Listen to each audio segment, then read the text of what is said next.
Hey everybody, Jake Perez streaming live here tonight on Facebook on a Tuesday night. You can catch me right here live every Tuesday night at 7 p.m. Central Standard Time, where I sit down and chat with some of the world's most fascinating people, talking about things I am super interested in, but being honest, tend to know very little about. That's why I'm bringing my guests on so they can share their special knowledge with us. Tonight, I am talking with one of the coolest people that I know. I've known this guy personally for quite a few years now. I'm hanging out tonight with a world traveler, kombucha fanatic, chocolatier, realtor extraordinaire, and keeper of many of life's great secrets. This dude is a dear friend of mine, my brother from another mother, Josh Doiron. Josh, welcome to the show, my man. Thanks, brother. Appreciate that intro. Absolutely, my man.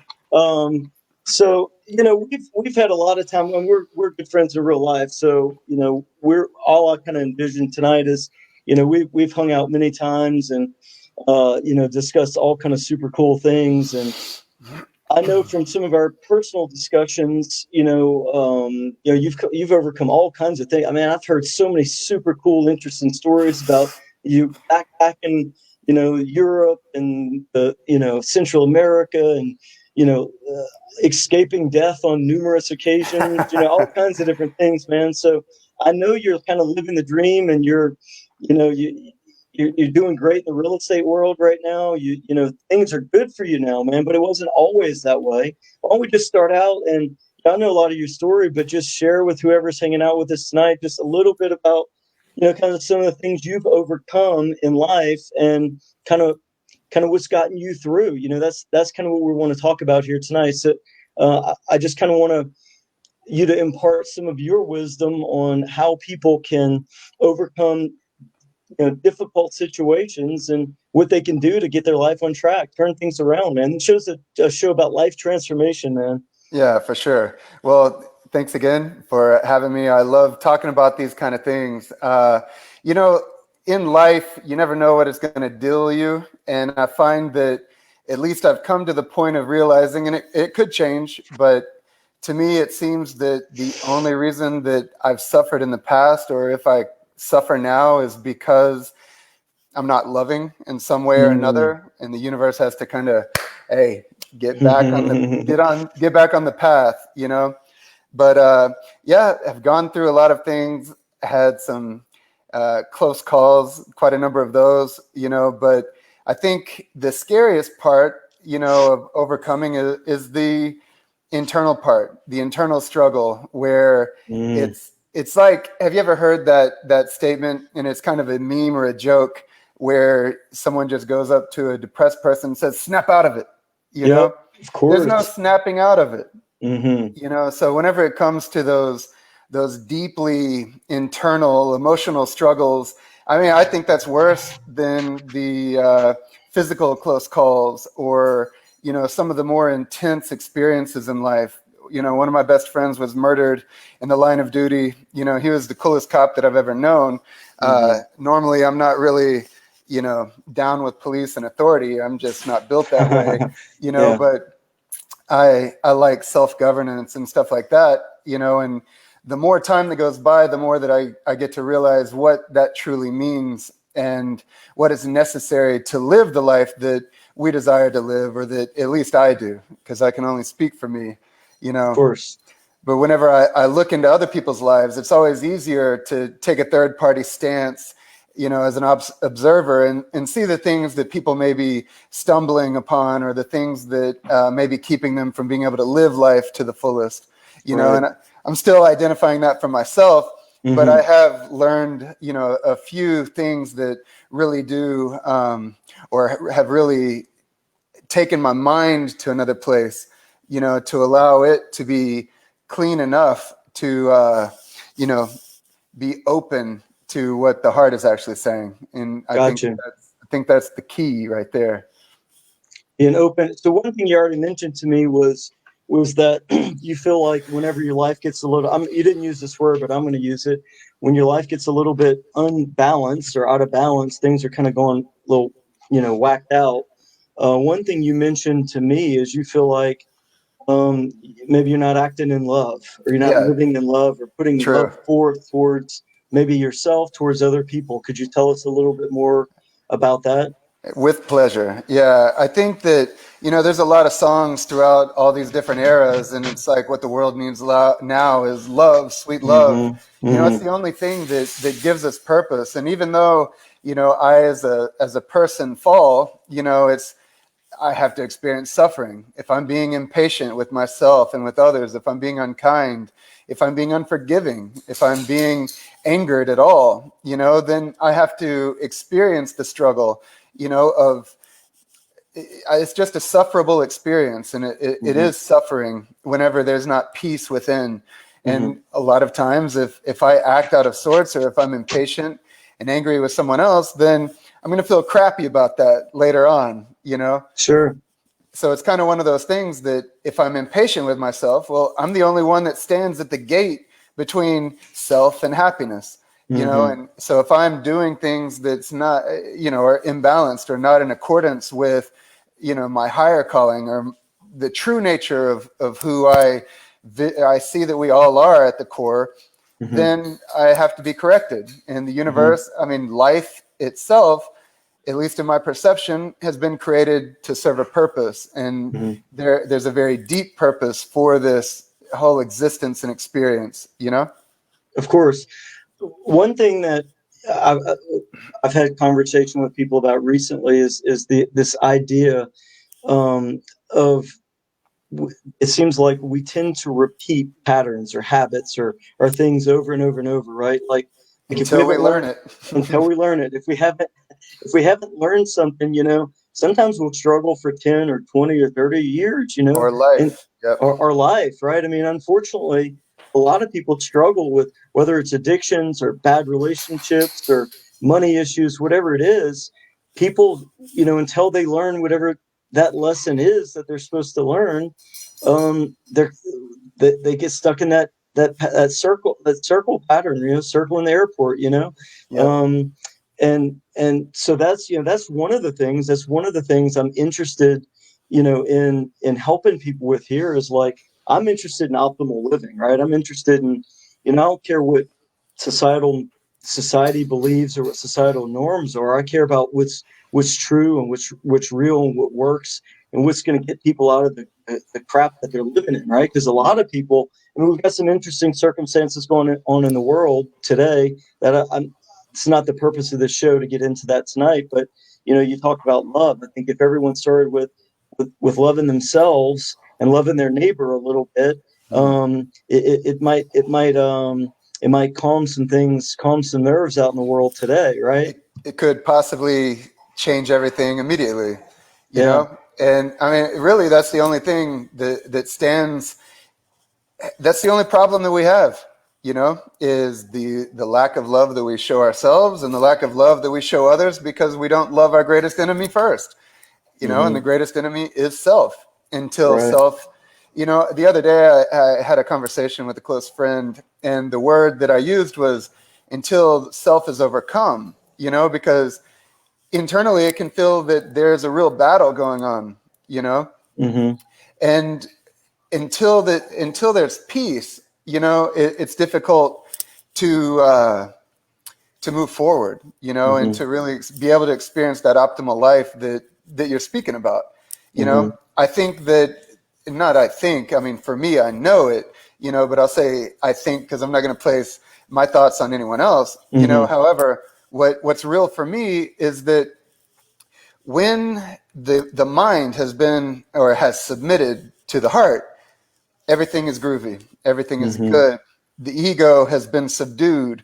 The fight or flight and everything that kept us alive for these millennia or millions of years, however long, we don't Hmm. know. But Hmm. uh, we developed this fight or flight, this ego, this mechanism to serve us and to help us exist. However, it's fear based by Hmm. nature, Hmm. but love is free of fear. Love is Hmm. anti-human in reality, Hmm. because it Yeah. doesn't fit with evolutionary standards, or survival of the fittest and things like that. Mm-hmm. These are things that can show our vulnerable side, you know? Yeah. And So what? Go ahead. I was just going to say the things that show our vulnerable side, and they cause us to have to trust deeply in something different than what we've known. You know what I mean? Mm-hmm. Trusting deeply in something that we haven't known. So, I mean, I find it interesting. You're talking about the ego, right? And I've thought a lot about this here recently. Again, I've had all these discussions, and I'm holding this show every Tuesday night. And mostly it just kind of started like sitting around the agent room over at our office, right, hanging out till 10 o'clock on Friday night. Yeah. We've written contracts hours ago. We're just talking about this stuff, and to be honest with you, a lot of the seeds of this show got started. You and I just hanging out for hours. Jess, shout out your girl Jess over there, and I'm gonna shout out Sharon too right now, real quick, because she told me to tell you hello before I jumped on Hey. the air, but I didn't tell you before we jumped on. We're going over a few things, so anyway, I think she's watching tonight. So Nice. But some discussions I've had here recently is and some thoughts that I've had is about the ego. I want to kind of dig into that a little bit more Sure. with the ego, because your primary occupation, you dabble in all kinds of things, right? And we won't have time to get into all the super cool things you dabble in, right? But you're a professional realtor. That's your day job. That's what you do. And one of the most successful real estate teams in Sugar Land, the Houston area. You and Jess are doing amazingly well Thank you. in real estate. So, and I know, I mean, I've been in that world going on 5 years myself. In that world, there's a huge need. I don't know if it's need, but there's a huge presence of ego, isn't it? Oh, yeah. It's difficult to door knock or cold call or do open houses or talk to strangers all the time if you don't have some kind of ego pushing you forward, right? I guess, fear definitely can propel, right? Mm-hmm. But it doesn't have to be the only motivating factor, Mm-hmm. So, if there's fear in what we do, then there's ego involved. If something that someone does bothers me, ego's involved. Mm-hmm. If my pursuit, is about money, then ego's involved, because I'm afraid that I won't be able to do something, with it. Right. So for me, I've gotten to a point where I only want love to guide me. And I fail all the time, and it sucks because I don't say it as a cop-out, but it's just real. If I'm not adequately giving myself the time that I need in solitude to reconnect with the greater nature or the universe, God, all, whatever word that you call this all-encompassing, energetic, conscious love that gives us even physical form. Right. If I don't give myself that time, then I can be a bear, It's unpleasant, It's unpleasant for myself. It's unpleasant for people around me that don't get to experience the best version of me, Right. So the version of me, which I can't even claim to be me, but self, that version is ego-based. It's the one that has self-judgment issues. It's the one that wants to live up to someone else's expectation, the one that compares himself with another version or some illusion, So I guess to dig into that answer is that if I'm relationship-based, if I'm resting in peace, if I'm resting in the fact that this universe is completely perfect, all things are working for my greatest good, it doesn't matter what it is, right? Then if I'm going to meet new people, if I'm having to do something, first, I'm not having to do anything. Everything in my life is a blessing, and it's leading me to my greatest joy. It's leading me to the fulfillment of whatever my heart it has in it. Whatever my heart truly desires to do, I know that's the birthright. I mean, that's what is given to me. All I have to do is claim it and walk in that abundance, that state of abundance, that state of peace and bliss. Whenever I don't, things don't work out. Right. If I'm attached to something coming to fruition, chances are it won't. And if it does, it won't lead me to the actual fulfillment of my heart's desire. Because for me, there's a real difference between a want and a desire. The desires are those things that are so deeply ingrained that it's so much deeper than a want. Wants are those temporal kind of things that are passing and flutter by and don't really allow for the peace and the happiness. Because my peace and happiness should not be dependent on anything else. So would you say, and I remember actually having this exact conversation with you at an open house one day, and you're helping me understand the difference between a desire and a want. And I think I was talking about trying to put aside some wants, and you helped me delineate the idea between a want and a desire. So let me see if this makes sense to you. What you're telling me, I think a want, from what you're saying, is something that our ego wants, our body wants, and we, chocolate cake or something that's not going to be ultimately beneficial to us. It's something that is not ultimately going to satisfy us. It might be that quick fix, right? You can say chocolate cake, you might could say drugs, you might could say, a variety of different things that people turn to for a quick fix, and that's a want. It doesn't give you that deep down satisfaction. But it sounds like what you're saying is a desire is something that's in line with your core, whether you say your spirit or your soul, but it's in line with your core person, and it's going to give you deep satisfaction because it's in line with whatever your true path should be in life. Do you agree with Exactly. that? Yeah, totally. Yeah, I think you hit the nail on the head by saying our desires, if we follow our heart, then we're led closer to our greatest self. The greatest version of ourself is led by the heart. A lot of people in conversations, I just got to grab my laptop charger, but Yeah, go ahead, man. a lot of people, having Live streaming right here. Yeah, I that's love how it. it goes. Live Gnarly TV, in the baby. background saying hello. I love it. Be quiet, bud. But yeah, so you're in conversations, and sometimes the vernacular doesn't suffice. The definitions of words, it's necessary to make sure that we are speaking with effective understanding of each other, right? So what a lot of people call their heart, they actually are still talking about the mind, and Right.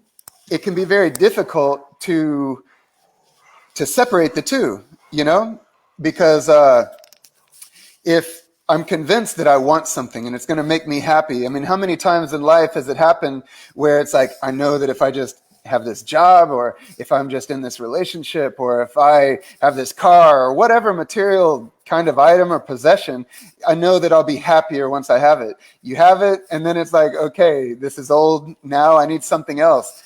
And it's always to try to fill this void, and to me, it's kind of funny because, of course, it's just an analogy, but it's like a heart-shaped void, where the only thing that can fill it is love for self and everyone else, and it is the easiest thing in concept to know that any desire that is on your heart will come to fruition if you're patient and kind and selfless, that everything in life will work out completely perfectly. All you have to do is love. It sounds so easy, but it is literally the hardest thing that we can ever do. And Sure. in my perception, it's the purpose of this whole experience, is to first experience everything that we're not, so that, like hatred and anger and fear and all these different dark things, so that we can better understand who we actually are, which is the contrast of all of it, I love that, man. So we're kind of getting into the purpose of life, meaning of life, kind of the essence of it, really. And so what I'm hearing, you're saying like the desire is something that's deep and meaningful and purposeful. And from what I'm hearing you say is almost something that's based on love, right? True. And so everything else, so the wants So I would say the desire is in line with love, with a greater purpose, whatever that may be, right? It may be different for different people. I know that, not to be overly religious here, but the Bible does say that God is love, right? So if you want to know more of God, love more, right? The more you put love out in the world, the closer you're going to get to God, I think, right? The closer you're going to get to your true purpose behind whatever it is you're supposed to be in life. Now, whereas I think the wants are based upon selfish desires. So the True. desire is based on love. The wants are based on selfish desire, which does not satisfy and is usually going to leave people in a mess. Yeah. After they get down that road for a while. And it's and selfishness is, these wants, they're so temporal in nature. Love is Mm-hmm. eternal, love is constant, and it's constantly adapting, in its expression. You know what I mean? So it's Yep. like love is eternal. It's always the same, yet in this dynamic universe that we're living in, it changes every Mm-hmm. single circumstance, Mm-hmm. So, speaking about the Bible, I was raised Christian and I've been freed from religion, and I feel very blessed to have been, freed from religion. And Mm-hmm. that goes to one of the periods of life that were very trying, Mm-hmm. where I thought that, I was done with it. I was just, Mm-hmm. I'm tired of this. I can't take it Mm-hmm. anymore. Mm-hmm. It didn't quite work out with exiting the physical plane, and I Mm-hmm. woke up the next day and just kind of wept. I'm like, why am I still here? Mm. I did not intend to wake up in this bed, Wow. don't even know how I got home, Mm. because, making very ignorant decisions very many number of years ago, drinking 151 and chewing pills to try to Mm. just drive literally to oblivion. It didn't Mm-hmm. work. Somehow I woke up in my bed and it's like the next day, it's like, what's the point of this? Mm-hmm. Because I have recognized that I'm the greatest hypocrite that Mm-hmm. I know, Mm. that everything that I judged I was doing. And, Mm. all these different things just had collapsed on me to the point of, I can't take this anymore. I'm in a miserable relationship that I don't want to deal with anymore, because of this self-deprecation or these kind of, loops that we get into. It Mm-hmm. affects everything in our lives, Mm-hmm. to the point that I attempted to exit. It wasn't like a strong attempt. It was more just like a soft goodbye, Mm. but the hope that I didn't have to deal with the mundane and just the miserable, any longer. Right. But that was the beginning of me waking up. That was like 2007, I think, Okay. and that started my journey on a different path, because I realized I came face to face. And I think that, a lot of people have heard this before, but a lot of people, it's easy to forget that Mm-hmm. to admit is the first step to being able to change. You first have to recognize that there's a problem before you can overcome the problem. And a Yeah. lot of us moving day to day, we ignore that there's a problem. We experience the symptoms, but we don't look for the root. And until we find the root, we can't remove it, just like a weed from the garden. Absolutely. So it became very clear that I wanted to know truth at all point, or, at all Mm-hmm. costs, Mm-hmm. I Mm. wanted to experience truth.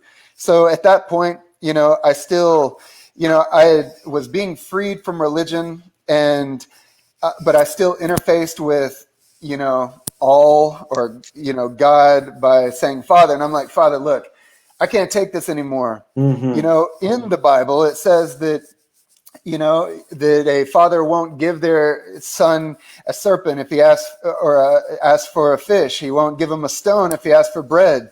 And Right. how much more you supposedly love me, Right. well, and also how can I fill a cup that's already full? All right, my cup I'm emptied it out.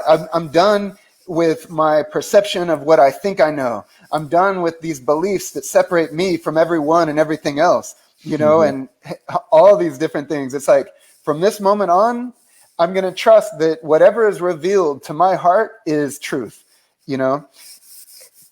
Burn everything else away. I want to be a completely open shell, ready and open to experience truth. And then the floodgates came forward. I mean, it was just like abundant, just poof, started coming forward, and my mind started being blown because I was finally open to what is real, you know? And that was a very deep and personal experience, but it began me on the path of love because I realized that, you know, my whole problem is I have not been accepting myself.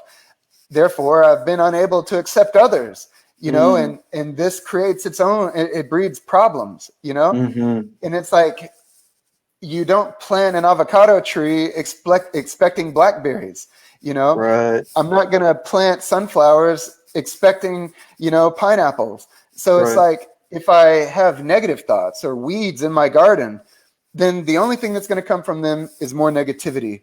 And if I'm focusing on that, just like water in the garden, then I'm going to be strengthening these weed plants. And then they get to a point of flowering and fruiting and then dropping more seeds. And then if my perception really is reality, as many people have begun to see for themselves, well, then that means I'm only tuning in to those negative things, you know, and that creates my perception, you know, and how I interface with others, how I interface and perceive myself.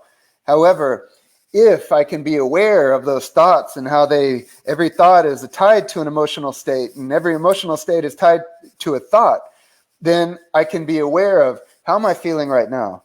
Because what this is a call for consciousness to arise in that which has been slumbering or subconscious, unconscious, you know, because we've been programmed. We've been programmed by our family, parents, friends, you know, we've been programmed by society at large, government, TV, you know, social media. It's like all of these things put us in a state of particular perception to bring about a result. Most of the time it's money-making activities, you know? No doubt about it. No doubt. However, it takes being aware, you know, to really realize I don't like what I'm experiencing right now. If that's the case, or I really love what I'm experiencing right now. And those are the things to follow and to go head full into without any thought whatsoever, to follow that at all cost. That is how we arrive where we want to be. And that's where we already are.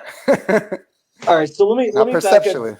Yeah. Let me just back up just a little bit and kind of frame this. So, Josh, you said somewhere around 2007, you kind of hit the proverbial rock bottom, right? Where you just kind of, you know, I guess you said you had a sort of soft exit attempt, and you know you were okay if you escaped, you know, the perils of this world, I guess. But fortunately, you made it through, my man. You're one of my best friends. I love having you around, learning from you, hanging out with you. You've got so much to offer the world. And so I'm glad you're here. I appreciate you sharing your story with us here tonight. If we had somebody out there tonight and they're kind of at that place, man, they're stuck. They just don't see a future. They don't see a hope. They don't see the money getting better. They don't see the relationships getting better. They don't see their health getting better, whatever it is. Could you kind of lay out a blueprint of what you would suggest that you personally did that took you from, you know, rock bottom to the successful, you know, thriving guy that you are today? I'll do my best. So, yeah, I mean, for me, you know, we don't have a blueprint in life. And a lot of people call these, you know, books like the Bible, the Quran, and all these different philosophical texts as being the blueprint. Now, there's truth in all things, you know, but until I'm willing to pour out what I think is truth and be open to a different or alternative perspective that may actually provide peace and happiness and joy and love coming alive in me, I mean, that's what I call truth. And it's kind of funny because when that Sheryl Crow song came out in the 90s, I remember it playing. It's like, if it feels good, it can't be that bad, you know? And I took that to mean such a hedonistic thing, you know, pursuit of pleasure at all costs and blah, blah, blah. But then once I became open to actual, you know, Really taking that back in and hearing the song and being like, actually, if it feels good, if it resonates in my heart, in my being, in my soul, then it is good.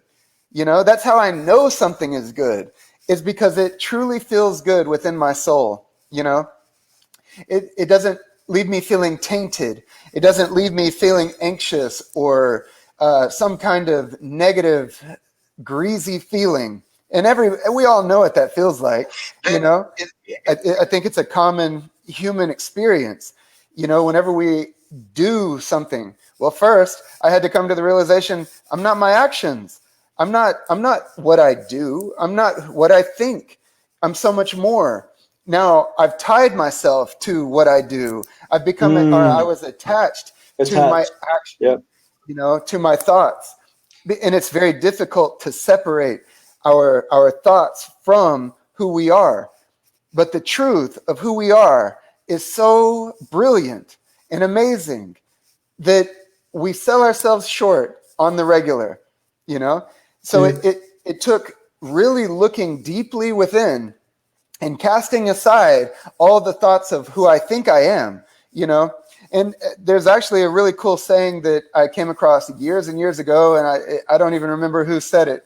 Maybe Lao Tzu, or I don't remember, but it doesn't really matter. It just resonated. And if it resonates in you and anyone else, then that's how we know what truth is that it resonates in our being, in our hearts, not the mind, because the mind is subtle and very tricky and wants to take control. I did this one time because I do that quite often if I'm talking about. I've seen you do it quite a few times, brother.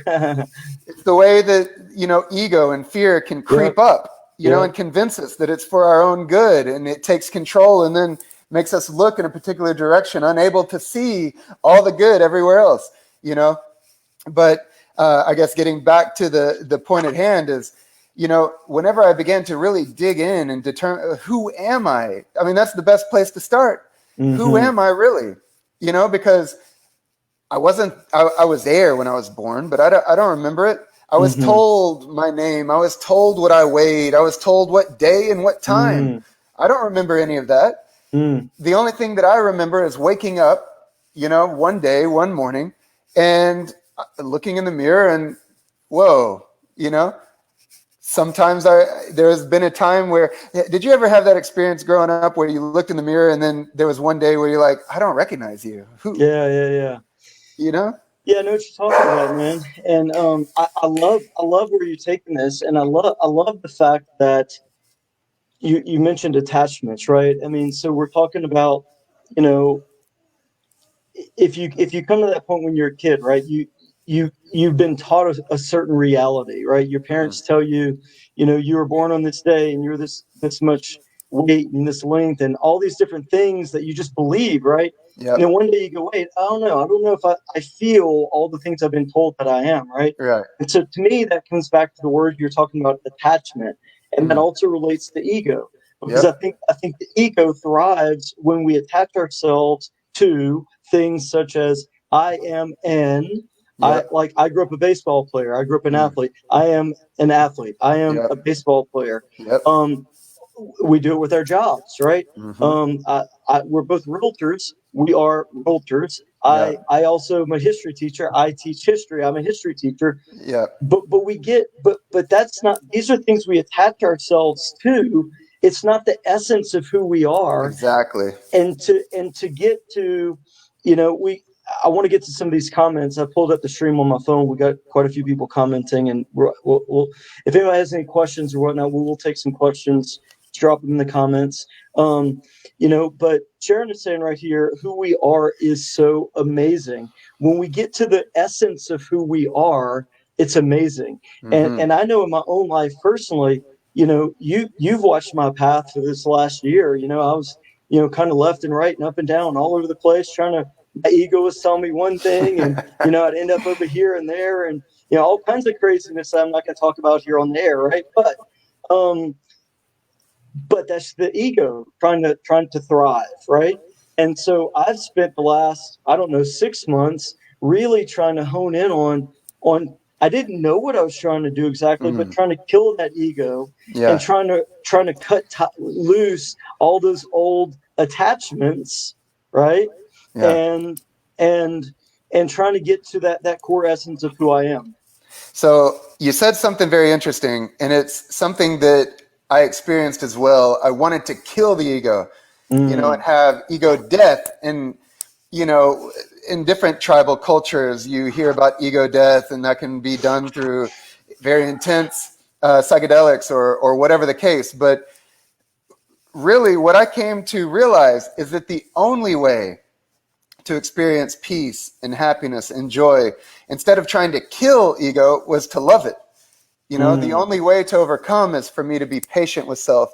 Because if we look at ego as being a frightened animal, that Mm-hmm. has never known love, ego does not know love. Ego trusts no one, no thing. Hmm. Ego is fear-based, 100% fear and driven by fear.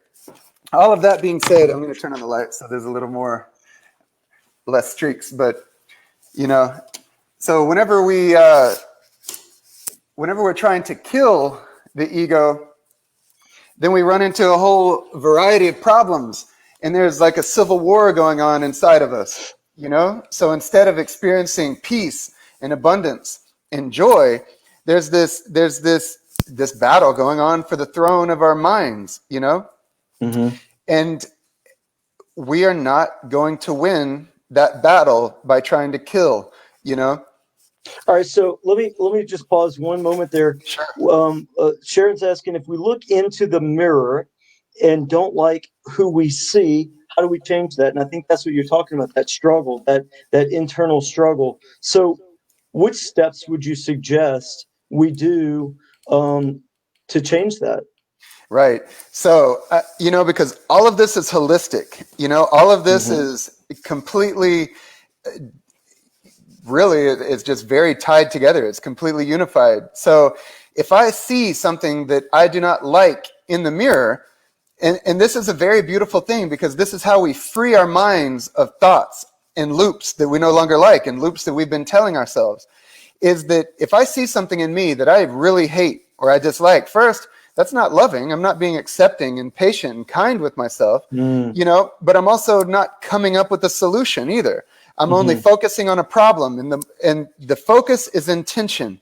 The focus is prayer. The focus is what attracts everything to us. That's how we create. It's also how we destroy.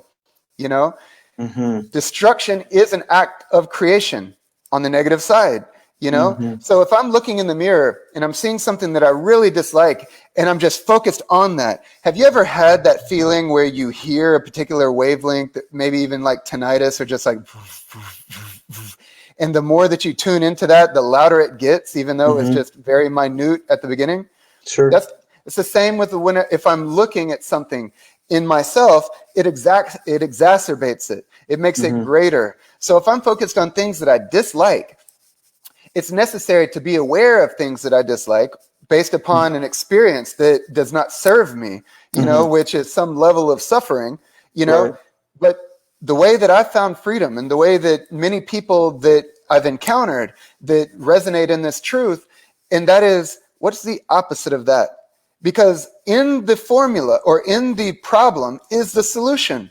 And it's always the contrast. What's the opposite of me being unhappy with my work conditions? What's the opposite of me being unhappy with my current life situation? First, if I identify what it is, what does my current situation look like, then if I'm not being lazy, or if I'm being diligent, and I Mm-hmm. truly want my life to progress, then I'm going to identify every aspect that I consider as lacking, and then do Mm-hmm. the homework to say, well, what's the contrast of this? Okay, I don't make enough money. How would it feel, Okay. how would it feel to live in abundance, to not have to give a thought towards wants or possessions or these materialistic things? How would it feel to not feel dependent on someone else? Mm-hmm. That's a fault. Well, I just need, sorry, real quick. let me go ahead. Yeah, I was just going to say, the last thing I said, how would it feel to not be dependent on someone else? That is the definition of a false positive. it sounds positive, but there's not and dependent, both things which we don't want. The opposite of being dependent is independent. How does it feel to be independent? Sorry, go ahead.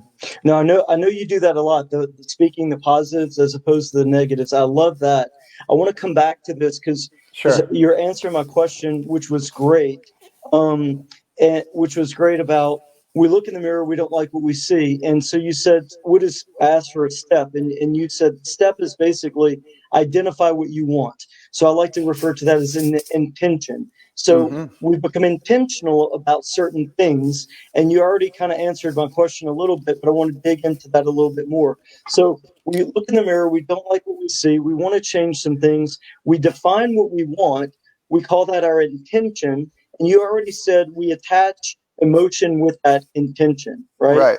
And Yep. so because you and I have had this discussion quite a few times about how do you like you know, most of us who are interested in these topics are familiar with the movie and the book The Secret, right? And The Yeah. Secret talks about your thoughts become your reality. But you and I have taken it quite a few steps further, talking about the importance of not only an intention, because The Secret talks about the intention, but then there's a feeling behind that intention. Right. Okay.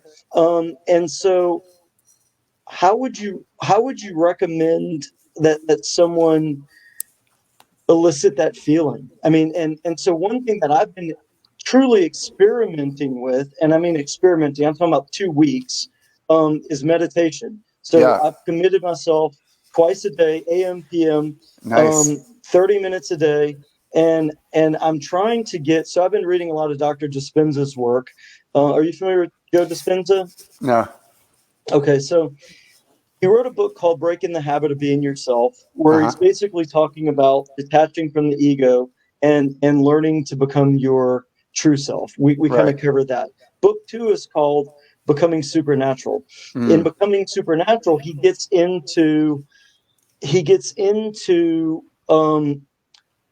exactly what we're talking about, and a lot of the gist of the book, or at least the early third of the book, talks about you're in a mess. Everybody's got mess. Let's define it. Let's figure out what mess we're in.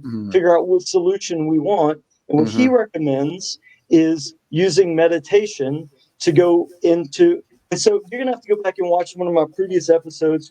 Are you familiar at all? I don't want to jump off on this, but are you familiar at all with Tesla's 369 theory? About pretty much everything is about vibration, frequency, Yeah, and yeah. Right. So without jumping off too yeah. much, Tesla, Dispenza, and a lot of the body of work out there basically says, okay, define what you want. And Dispenza preaches a lot about, or teaches a lot, meditate. And Tesla's 369 theory basically is talking about a vibrational frequency that moves you into what my pastor calls the fourth dimension. There's a book I just got in the mail today called The Fourth Dimension. So whether it's you or my pastor or whoever it is, somebody's going to come on the show next week and we're going to talk about the fourth dimension, bro. So Shoot. I like to think in dimensions as well. Yeah. I define them. I'm not sure what they're talking about as the fourth dimension because, a lot of scientists talk about that as being space-time, you know? So, but yeah, I mean, for me, it's, just a quick run through without getting too metaphysical or the anatomy of spirit or whatever is, it's like you have the first dimension, which is the singularity, the infinitesimal point, all one, same. 2 dimensions is, planar. 3 dimensions is an object, stationary. 4 dimensions is that object moving in time and space. The 5th dimension, in my perception, is the perception or the observation of that object moving in time and space. Then we move into the 6th dimension, which is some level of consciousness, being aware of the lower levels. To pick up on what you're talking about meditation, if you or anyone, and I'm speaking to myself as well, wants to change their life, to get one with their godlike nature, and to enter into the present moment to the point that you are entering into the state of being, you know, the kingdom of heaven, whatever you want to define the present moment as, it's the eternal. It's always now. It's always here. It's always now. And we, in our mind, separate it to, I mean, we're separate in our minds to dwelling in the future or the past. Every experience that we have is scientifically proven to occur in the past. We have these receptacles and, you know, these sensors. And from the moment that I touch this finger, well, the experience happens later in the brain than the actual experience of the finger being touched. We experience life, or we experience existence in the past. And then we separate ourselves from living in the moment by thinking and worrying about the future, regretting the past, guilt of the past, worry and fret of the future. Meditation, true meditation, which is being free of thought, will save everyone's life. I mean, that. I love it, man. Yeah. I just keep talking about this stuff, and you know, like the law of synchronicity. Maybe, I don't know. Everywhere I go, I keep running into people talking about meditation. Whether it's, you know, it's not something that's been real big in the Christian community. I do identify as a Christian. I'm trying to say, hey, you know what? I believe we're talking about truth earlier, right? I'm a truth seeker, brother. Yep. Like if what I believe is wrong, that's okay. Like I use this example all the time. Gravity works. You don't have to believe in it. It works, dude. Jump off the second story building. It works. I don't care if you believe in it or not, right? So I'm a truth seeker. There's no doubt about it. Yeah. So for me, you know, if meditation works, it works. Yeah. It's as simple as that.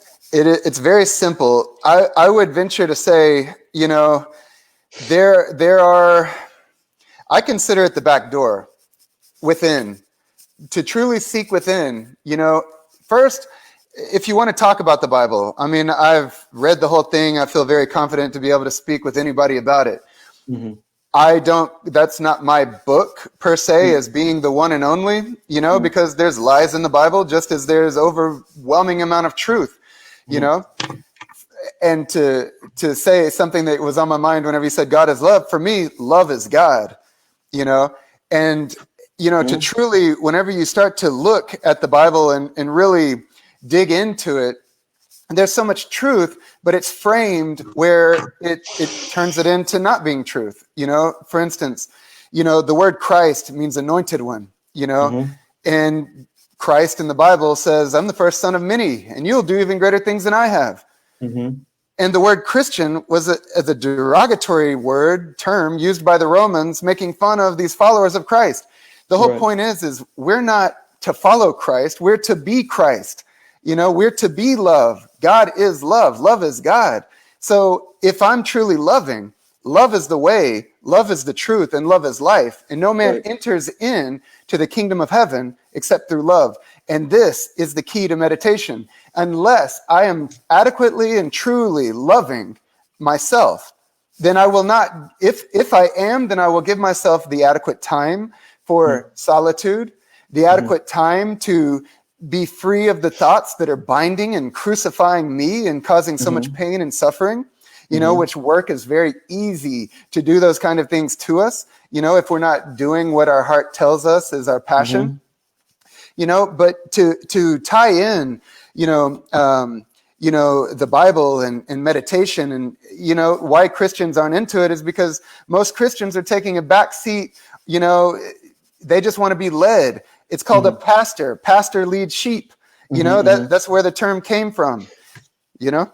Hey, let me go. I want to go back to one word, because when in our discussion this week, we're leading up to this, you mentioned this word a couple of times to me, and I think it's very interesting, and I think it deals a lot with what I've been thinking about with meditation and whatnot, and leading to other dimensions.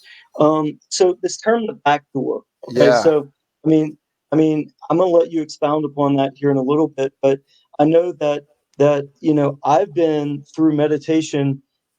I don't know if that's the correct term, but when you said backdoor, it felt familiar to someplace I was trying to go. Yeah. Because I feel like I'm trying to So bringing Tesla's 369 theory with, I feel like I'm trying to go through a door, through a Yeah. portal, through some Yeah. sort of vortex or something. I don't Yeah. even know if that's the right word. I don't know. I'm a history guy. Uh, I'm not a yeah. science guy. But nonetheless, I think we go through this back door. Mm. So I've been using meditation to try and get from the third dimension that we know that that is clouded with the familiar past and All of or this. the known past and the Mm. familiar future, right? So and we let that crowd our present. Mm. So I've been trying to use meditation to go through this portal or this back door so that I can get to this place where Joe Dispenza refers to as the quantum field. Mm. I don't know if you're familiar with that terminology, Yeah. but are you familiar with that terminology? Yeah. I mean, okay. Would you like me to Sure, share sure, my Joe. thought? Okay. Yeah, yeah. So tell me. I was asking you about the back door. If you could tell me a little Sure. bit more about Totally. what you feel the back door is, Yeah. and where it's leading to, because I think it's leading to the quantum field. Because and this is so important because Joe Dispenza. I don't want to cut you off here, but No, you're good. Dispenza says that if we can get into the quantum, Yep. we he doesn't use the word ego a lot, but if we can put our ego aside, we forget all of our attachments, we forget our name, we forget our body, we forget all those things, and we go into nothingness. Then we get to this quantum field, and in the quantum field, all possibilities exist. And there you go. So at the beginning of our entrance into this physical plane, I venture to say that we started out all the same. The only thing that separates you and I is circumstance. You were born a particular year to a particular set of parents in a particular country, with particular beliefs and had particular experiences till this present moment, right? I had a different set of all those things, very unique to me, never to be replicated, just like Right. you, completely unique. So have you ever looked into a fractal zoom? I know that we've talked about it before. I think I might have shown you on. We've definitely had this conversation, Mhm. and I think the answer is still no. Okay. Although I think I'm going to look into a fractal zoom this week. Yeah, well, it would paint a beautiful picture, and if you'd like to watch it together, then I'll narrate of what significance it has. But for anyone that hasn't, I'll just jump right back to backdoor. So, with my eyes closed and me calming my mind, right, and allowing thoughts to come through, but then also being aware of them. See, the part of meditation that is difficult is the awareness factor. To be aware of the thoughts that creep in so easily and separate me from the present moment. The way that I've likened it, or an analogy that I've come up with, is in the past is like your spirit is like a hot air balloon, or you know what I mean? Or it's like your soul is like a hot air balloon, and the spirit is like the fire that is like wanting to take it off and lift it up and take it to new heights. Mm. And then we have all these sandbags that are just holding us to the ground, this physical plane, right? Where we feel attached. We're so attached and we're worried to die. We're scared of death and all these different things. We're worried to experience loss.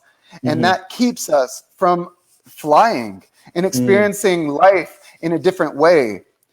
Or I would say experiencing life, because what most people, what I at one point was existing and sometimes can forget myself into experiencing, is existence. It's not life. It's not thriving, So by finding, the reason that I say back door is because Incubus had this song, Find Yourself a Back Door, and it, whenever it came out, it didn't mean anything to me, but later hearing it with eyes open, or the eye open, it really resonated, because it was like, I found the back door. Once I entered into the present moment fully, entered into the now wholly and completely, you're right, there was no tie to Josh.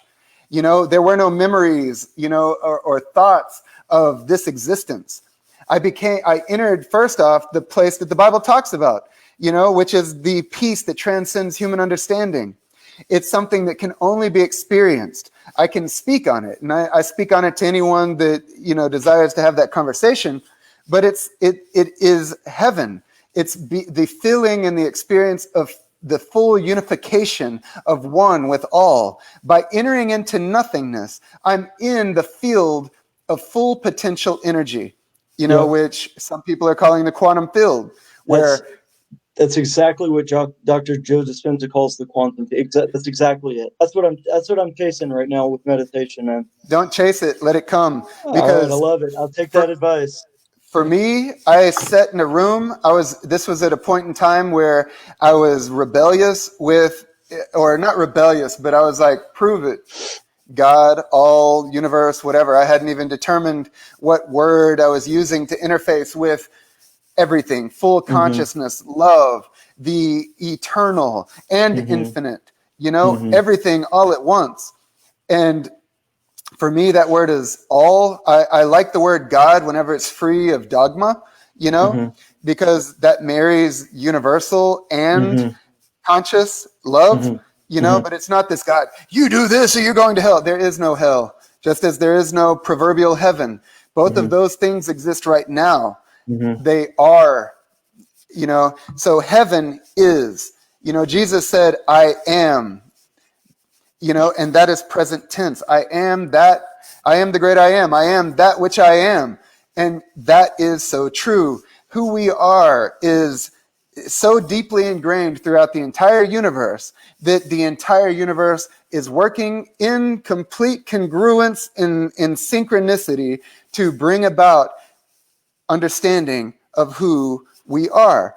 Not everyone is on this path of understanding love in full truth. And the word that I use to describe us, because I'm not bound by any label like realtor or history teacher, any of these things. I'm free of labels. I'm free of religion. I'm free of the thoughts that bind me and attach me.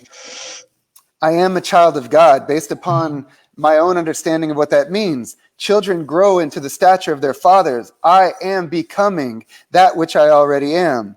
And that which I already am is the fullness of love, the fullness of patience, joy, peace, everything wonderful and beautiful that brings about that which is life and living, And whenever I am dwelling in the present, first off, this is where the experience of the physical realm is married to the eternal, or the back door, to reestablish connection, because we lost connection through the birth canal.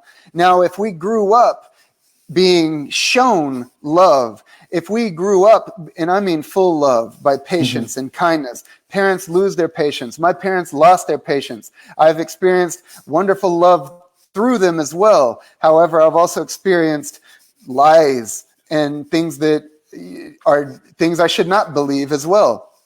Just as with everyone else, whether or not I intended to, I've lied to you in some way, and I'm sorry for that, but I also forgive myself for it too. Right. You know what I mean? Right. And so that I can move past it. But this back door, which most people, there has been a very small handful of people out of the thousands that I've spoken to on the subject. I can only think of a couple that actually have entered into the present moment fully, because it's one of those things that there is no wondering, because whenever you come back into space and time, there are a whole bunch of spiritual gifts that come with you, knowledge, things that I don't even know how I began to know some of the things that I began to know, and have conversation with astrophysicists and actually be in question mode from them, where it's like, well, what about this? And it's like, and being an observer while my mouth is talking, it's like, how? It was like that movie Limitless in a way. At the same point in time where I entered into the present moment for the first time fully, you enter into a moment, or not a moment, but you enter into the fullness of all that is, present moment, the nothingness. And you are getting close, dude, because you say enter the vortex. So that goes to what they say about black holes and the speed of light. As velocity increases, so does mass, right? Which is to say that as I approach the speed of light, my mass approaches infinity, which is, and that's why mass, they postulate that mass cannot go the speed of light or faster, where they estimate that all time ceases to exist, because everything is made of light. Everything is made of energy, whether we know it or not. Sound waves are a different part of the spectrum of light. Radio, same thing. Yep. This is all light. It's all energetic. Yep, that's a huge part of quantum theory, is that 99.99 whatever percentage of all matter that we see is just energy, right? Yeah.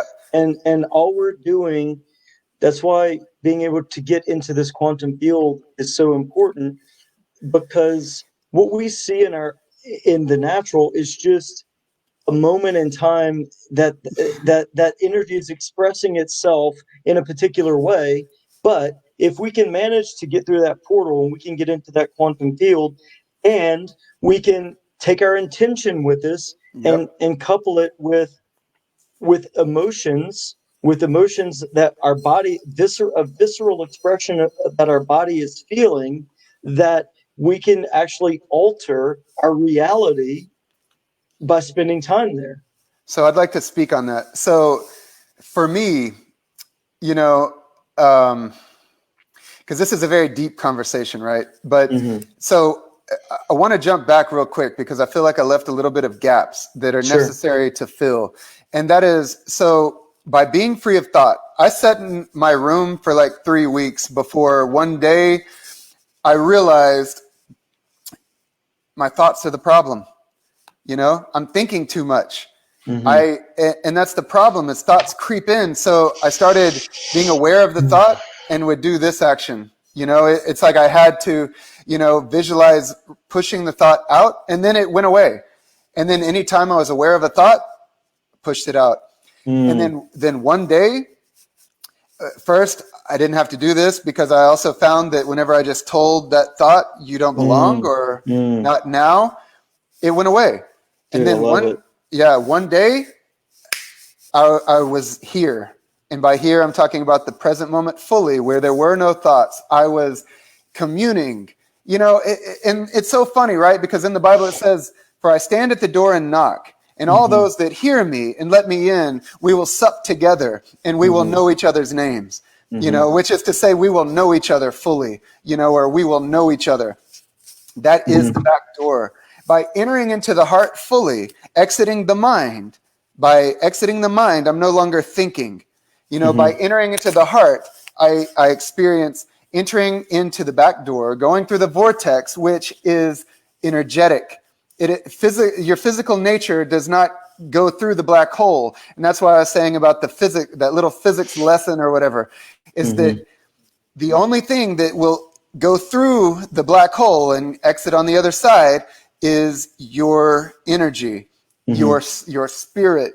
That is what has entered into this vessel and gave it life, is your spirit. Now, by exiting, or by entering into the now, there is no more ties to the physical realm. There is no thought of the physical realm. And if there is, then I'm back in the physical. However, that reestablishes the connection that is necessary to do the next step, which is what you're getting to now, which is I have to reestablish. Now, don't get me wrong. We are all creators, whether we know it or not. We are all co-creators in this universe, whether we know it or not. So many people are creating unintentionally, and we have a lot of problems in the world right now. A lot of us, maybe I've been lazy with my creation, or too focused on things that don't matter, because I've been getting severe polarization occurring in me, where it's, hey, you need to enter into the present moment because you are imbalanced. And that's the message that I've been given, and it's been perpetuating and getting stronger for the past few weeks, because I stopped practicing the art of meditation. However, I do know that at any moment I can enter in, And that's where I got lazy with it, because Mm, truly it is a practice, and it's like entering into Eden again, mhm, you know? And if I get lazy, especially whenever my heart is, saying, hey, it's time to commune with me, enter in, mhm, because it's a mhm, happy thing. I mean, it's mhm, a incredible experience where, mhm, especially because you become a conduit. You become a mhm, conduit where my heart, the mind has been subdued. The mind has been shown so much love that it is submitted to the heart, the spirit, which is now guiding me. And I am riding the wave of God, creation, you know? mhm. And now there's nothing, no fear, there's nothing separating me between manifestation, that power of creation, and me. Mhm. Because the law of attraction states that, hey, look, all you got to do is feel a particular way, focus on what it is that you desire, keep positive, live in the abundant mindset, and you're going to experience whatever it is, as long as you're not fearfully resisting. Because Yeah, fear is the resistance to manifestation, or the manifestation of the desires of the heart, right? And I yeah. know that 100% to be true in my life, you Mhm. know? I love it, man. Let me back up just a little bit, Sure. because I feel like I can share some personal thoughts, because you've been on this journey for a good while now, and so I love learning from you. That's we've had so many great conversations, and I want to revisit some things you said just here a second Absolutely. ago. Um, but I just want to add like some personal examples in my own life, and we talked a lot earlier in the show about kind of how do we stay present? We detach ourselves. We get rid of the attachments that we have. And in my own life, that's been a lot of, I mentioned over the past 6 months, I've been really trying to you know figure out where I'm heading in life, and figure out what it is that I'm supposed to be doing in life, kind of thing, right? And so for me, I know a lot of the battleground has been in the mind. It's been in thoughts. Mm. So for me, I read Joe Dispenza's book, Breaking the Habit of Being Yourself. Well, that's just thoughts. That's just old memories, old thoughts. That's just the past, Yeah. essentially lying to me about who I am, right? Well, Yeah.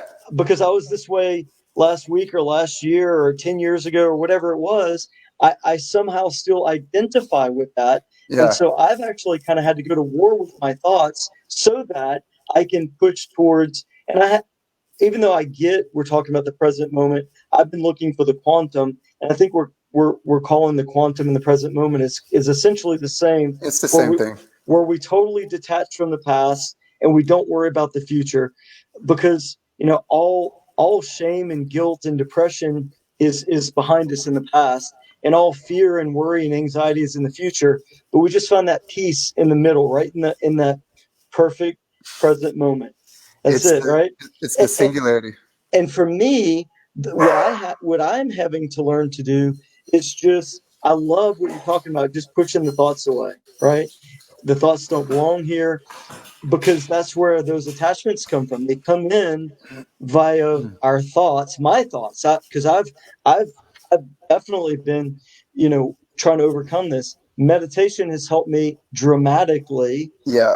just in a matter of a couple of weeks in doing it. I look Yeah. forward to a couple more weeks and a couple You're almost months. there, dude.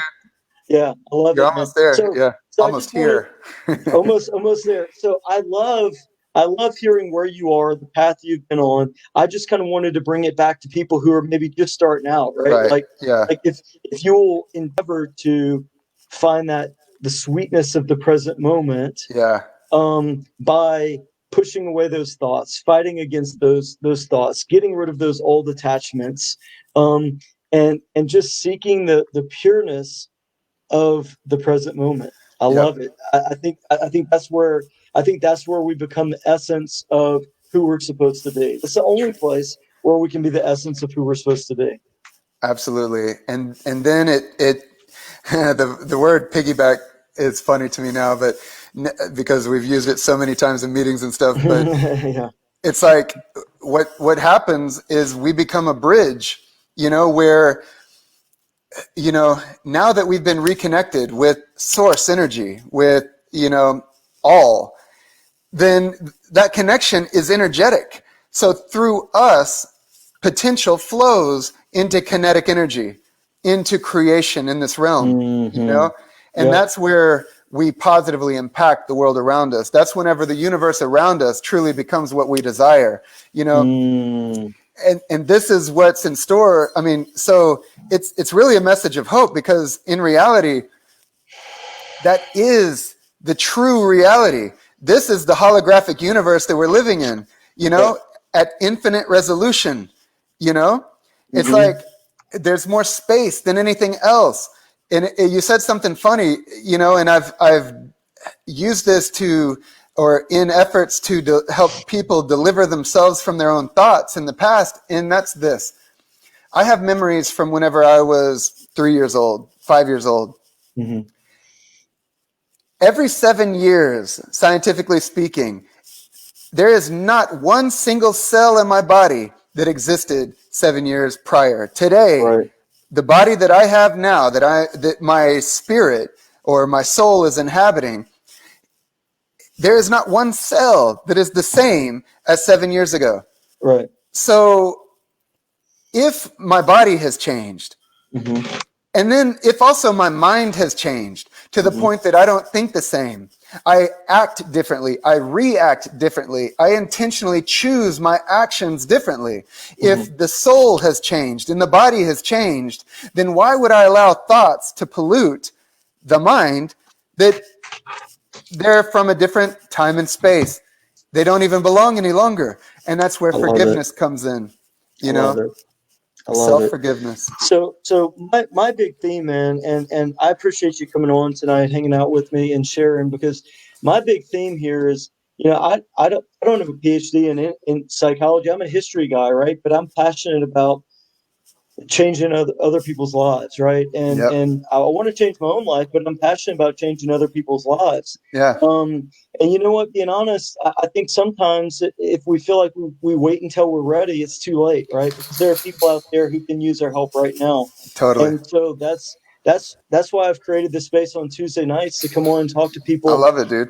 You know, like yourself, who has walked this path, and they've been delivered through a lot of the ugliness that life can suck us down into.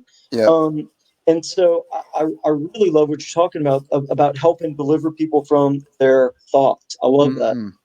Yeah, for sure. And I mean, that's a passion of mine. You know, I don't have a PhD in psychology, and I'm glad that, I mean, nothing but acceptance to everyone. But I'm glad that my mind hasn't been tainted by the DSM-4, you know, to try to catalog everything and fit everybody into boxes, because we all have trauma, you know? Every person has trauma, and it is so very true that misery loves company, you know? And as long as there is that duality within us, where it's like, I can't be happy for someone else's accomplishments because of my own feelings of inadequacy, or I want someone to know the pain and suffering I've experienced, so I'm going to inflict it on them, my children, or my wife, or some random stranger. Whatever the case is, that is trauma that needs help, you know? And a lot of people do not feel that there's the outlet to be able to even speak to someone, or that people would not be able to understand or listen well enough, or have anything positive to be able to help them out of the trauma. You know, it comes down to a point where we are our own savior. You know, we have to save ourselves, because no one else can do it for us. And until I was ready, meaning that until I had enough of my own nonsense and decided that if I cannot, and this actually happened like this, and it's like, if I cannot make this choice now, then in which now will I be able to? Because it only gets harder to make the same decision later in the future. You know what I mean? Super good point, man. You're right, because everything we do, every decision we make, every action we employ is always the now. And the more you put it off to later nows, it only gets more difficult, right? So I haven't done it yet. I've just been hanging out here for about a month, almost every Tuesday night. I'm going to keep hanging out here every Tuesday night at 7 o'clock. But I'm going to start a group, man. I'm just going to start a free Facebook group that if people want to, and look, I'm no guru, man. I mean, I'm a student. Neither am I. I'm just a student of this interesting topic here, and I'm using it to change my life. And I know there's a ton of people out there, whether it's their health or their relationships or whatever it may be in their life that needs changing. So I think I'm going to start a group, just a free group where people can come and hang out and be safe. And I might have you come on and do some teaching in the group, man, about how to, free ourselves of those thoughts. I'd be happy to contribute however I can, because I know how it feels. And the beautiful thing about sharing experiences that have taught us is that we get to learn again. We get to remember, and what I have determined is humanity's biggest problem is forgetfulness. We have forgotten who we are. We forget so easily the things that provide peace in our lives, and it's so easy to just lose track, So the more opportunities that we have as individuals to be able to get together and to experience resonance, to be able to experience listening and contributing, effectively to other people's life stories, the better that our own will be, I love it, man. Well, I'll tell you what, we've been on here for a little bit, so I'm not going to keep you too much longer, but I got to tell you, I don't know. I don't have all the answers. I don't have a lot of answers, but I got a lot of questions. But I do know Jake Perez is going to the top of the mountain, and anybody who wants to get to the top of the mountain, come on, man. I'm riding there. Let's do it. Let's go onward, man. Onward to the top of the mountain. And brother, it's been really fun hanging out with you, as it always is every time we get to hang out. Likewise. I appreciate you sharing your wisdom and your insights and your love for humanity. We kind of bond on that, So look, man, let's catch up again some other time. I am going to start this group. So if you're out there watching, if you got to the end of this kind of long live broadcast, I'll be starting a group, Onward with Jake Perez. I'm going to call it. We're going to the top of the mountain, man. I don't have the answers, but I got a lot of questions, and I know how to ask people who know a lot more than me about how to get there. So, so we're going to do that this week, man. If you want to jump in and help some teaching in there from time to time, I'd love to have you. I'd love to do it. Yeah. Hey, and if any of you watching in the Houston or Sugarland, Missouri City, Katy area, and you need to buy or sell a house, you need to call my boy Josh and his girl Jess. They will help you out. They're some of the most amazing realtors in the Houston area. I bet you can get some free. I bet you can get some free life coaching at the same time as well. Thank you for the plug. In no way did I know that endorsement was going to happen, but I appreciate it nonetheless. Hey, it's been an absolute pleasure, Jakey. And you know it, my brother. Yeah, man. I love talking about this. I'm happy to join in anytime that you'd like me. All right, my brother. Well, look, we'll have to jump on and do it again. I seriously got a project I'm gonna start working on this week. I'll give you a call. Yeah. We'll chat a little bit more about it. I look forward to it. All right, hey man, thanks for jumping on. I love you, brother. Much love to you all. Thank you. Take care, my man. Love you, man. Love Peace. you. Peace.